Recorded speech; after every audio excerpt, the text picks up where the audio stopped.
Hello all. இது என்னோட first freelancing project. Video start பண்ணுறதுக்கு முன்னாடி ஒன்று சொல்லிடுறேன். இது பாசிட்டிவாக கன்வெர்ட் ஆகலை. பட் இதிலிருந்து ஒரு பெரிய லெசன்ஸ் நான் லேர்ன் பண்ணியிருக்கேன்.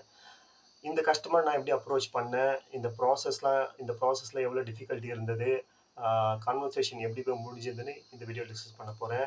இதுலேருந்து இந்த ஃபஸ்ட்டு ப்ராஜெக்ட்லேயே எனக்கு பெரிய டேக் அவேஸ், எப்படி கஸ்டமர் அப்ரோச் பண்ணோம், எப்படி அவங்க கூட பிளண்ட் ஆகி பேசணும், ஒரு பெரிய எக்ஸ்பீரியன்ஸ் எனக்கு. இதில் நான் ஃபெயில் ஆனாலும் பரவாயில்ல, நிறைய லேர்னிங். ஸோ அதுக்கு முன்னாடி இந்த வீடியோ, இந்த அட்வர்டைஸ்மெண்ட் வீடியோ பார்த்துலாமா ஒரு முறை?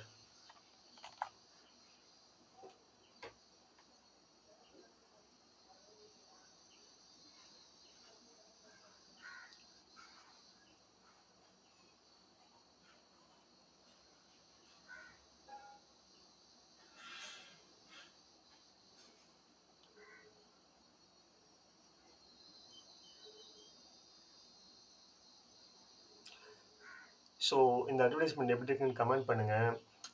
நீங்கள் எவ்வளோ இதை வேல்யூ பண்ணுவீங்க ஆஸ் எ கஸ்டமராக, ஆஸ் எ ஃப்ரீலான்சராக நீங்கள் எவ்வளோ இதை ஃபிக்ஸ் பண்ணுவீங்கன்னு ஒரு சின்ன கமெண்ட். ஸோ எனக்கும் இதெல்லாம் பெருசாக தெரியாது. உங்களோட இன்புட்ஸை நான் கொஞ்சம் எடுத்துப்பேன். Okay, fine, ton.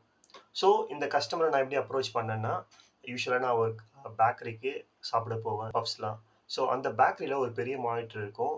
ஆல்ரெடி ஒரு அட்வர்டைஸ்மெண்ட் ரன் ஆகிட்டு இருக்கு. அது என்னன்னா 6 டைப் ஆஃப் பாதாம் பண்ணுறாங்க. அதை வந்து லூப்பில் போயிட்டே இருக்கும். ஸோ நான் ஓனர் கிட்ட போயிட்டு, அவர் தான் ஓனர்னு எனக்கு தெரியாது, நான் பில் கவுண்டரில் உட்காந்துட்டு இருந்தார். அவர்கிட்ட போய், ஆனால் இதை நான் கொஞ்சம் எடுத்துக்கலாமான்னு கேட்டேன் அந்த வீடியோவை. எதுக்குன்னு தம்பி கேட்டேன். ஃப்ரீலான்சிங் பண்ணிட்டு இருக்கேன், எனக்கு சும்மா ஒரு ஐடியா கிடைக்கும் அப்படின்னு சொன்னேன். சரி, அப்புறம் என்ன, எங்கே எங்கே பண்ணுறீங்கன்னு கேட்டார். என்னோட நேட்டிவ் சொன்னேன். ஸோ ஏன்னா சாம்பிள்ஸ் காமிங்க சொன்னார். இல்லைண்ணா, நான் இப்போதான் ஸ்டார்ட் பண்ணியிருக்கேன் அப்படின்னு சொன்னேன். ஓகே, எடுத்துக்கப்பான்னு சொன்னார். ஸோ அந்த வீடியோ எடுத்துக்கிட்டேன், பொருளை வாங்கிட்டு வந்துட்டேன். ஸோ அது மண்டைக்குள்ளே போயிட்டே இருந்தது. அந்த சாம்பிள் கேட்டார் பார்த்தீங்களா, அது மண்டைக்குள்ளே அப்படியே போயிட்டு இருந்தது. ஸோ 2 டேஸ்க்கு அப்புறம் அங்கே போக வேண்டிய வேலை இருந்தது. நான் ஒரு சாம்பிள் எடுத்துன்னு போய் காமிச்சேன். அவர் எதுவும் சொல்லலை, இந்த ரெஸ்பான்ஸ் இல்லை. சரி, இட்ஸ் ஓகேன்னு சொல்லிட்டு விட்டுட்டோம். ஒரு 1 வீக் அப்புறம் அவர் கால் பண்ணார். அவர்கிட்ட ஜென்யூனாக சொன்னேன், இது என்னோட ஃபர்ஸ்ட்டு ப்ராஜெக்ட், கொஞ்சம் நீங்கள் ஹெல்ப் பண்ணால் நல்லாயிருக்கும்னு கேட்டேன். அவர் 1 வீக் அப்புறம் ஒரு நாங்கள் லஸ்ஸி லான்ச் பண்ண போகிறோம், நீங்கள் அட்வர்டைஸ்மெண்ட் பண்ணுங்க, நீங்கள் எப்படி பண்ணுறீங்கன்னு பார்க்கலாம் அப்படின்னு சொன்னார்.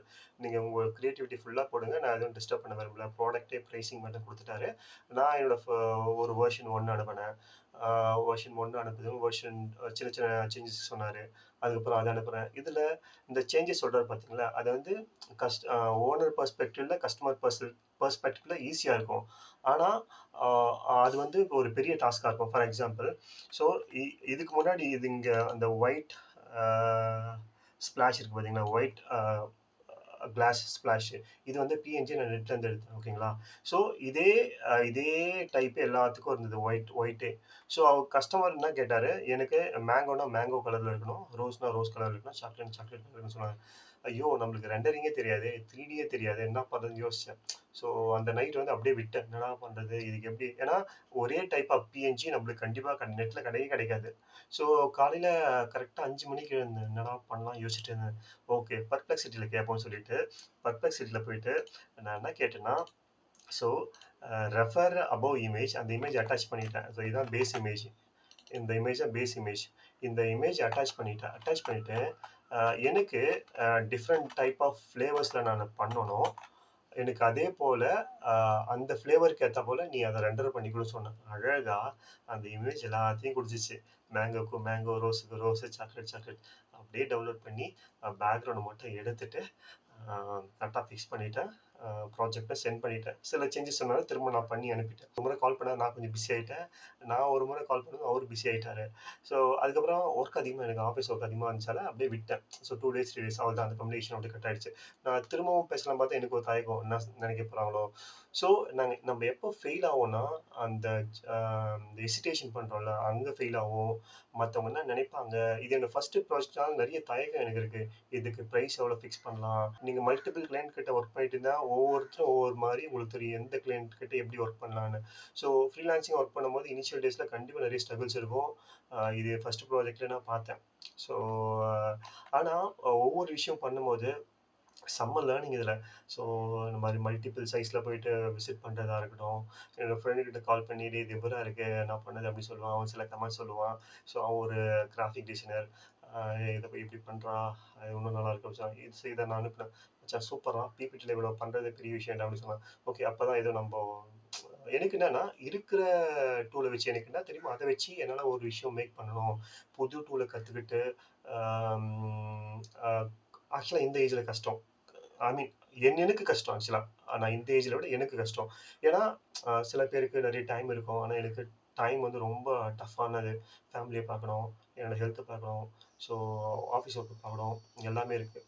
அ இது எனக்கு ஒரு பெரிய எக்ஸ்பீரியன்ஸ் பெர்சனலாவே. நான் என்னென்னலாம் தப்பு பண்ணனோ, அத கண்டிப்பா நெக்ஸ்ட்டு அ கஸ்டமர் ஆன்போர்ட் ஆனப்ப கண்டிப்பா அதெல்லாம் பண்ண மாட்டேன். நீட்டா அவங்கள சீம்லெஸ்ஸா அந்த ப்ராசஸ் இருக்கும். நான் நம்புறேன். அது அப்படியே இது முடிஞ்சிருச்சு. திரும்பவும் கால் பண்ணுவாரான்னு தெரியல. எனக்கும் கால் பண்றது நெறைய தயக்கம் இருக்கு. திரும்பவும் பெர்சனலா போய் மீட் பண்ணலான்னு பார்க்குறேன். ஓவர் த கால் பண்றத விட. ஃபைன். ஸோ இத பத்தி நீங்க என்ன நினைக்கிறீங்க? எப்பவுமே இந்த ஃப்ரீலான்சிங் ஒர்க்லாம் சைட்ஸ்லாம் இருக்குல்ல, ஃபைவர், ஃப்ரீலான்சிங் இதெல்லாம் ஓவர் க்ரௌடடா இருக்கு.